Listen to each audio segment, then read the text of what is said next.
Mimics and chameleons complicate accurate diagnoses of stroke.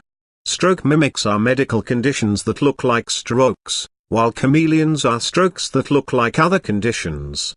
Diagnostic accuracy may be complicated by the abundance of both stroke mimics and stroke chameleons.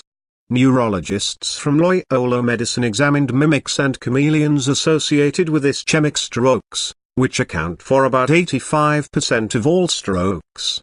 Ischemic strokes are caused by blood clots that block blood flow to an area of the brain. The other main type of stroke, hemorrhagic, is caused by bleeding in the brain. Permanent damage from an ischemic stroke can be minimized by quickly restoring the blood flow. This can be done by administering the clot-busting intravenous tissue plasminogen activator or by performing a minimally invasive surgery to remove the blood clot. But such treatments can do more harm than good if a patient is incorrectly diagnosed. The exact prevalence of stroke mimics is unknown. According to previous studies, anywhere from 1.4 to 38% of patients admitted for suspected ischemic strokes actually have other conditions.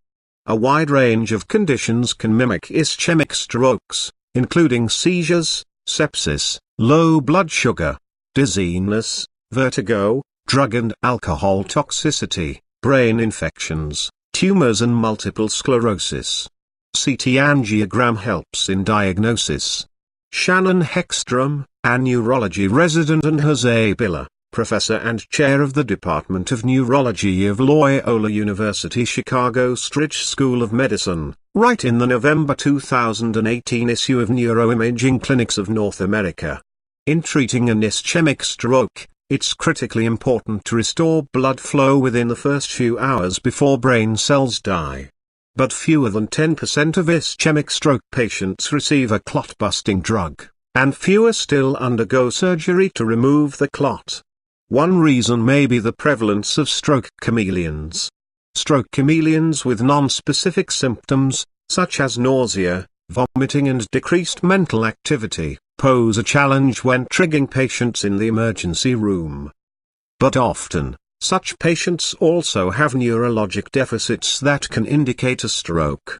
Accurately diagnosing an ischemic stroke requires a detailed history and neurologic examination, which should not be rushed in an effort to speed administration of the clot-busting drug. Time is brain. Stroke imaging and treatment have a more direct impact on patient care than any other field in radiology. There have been major recent advancements in the understanding, evaluation, imaging, and treatment of stroke, especially in rapid intervention and clot retrieval.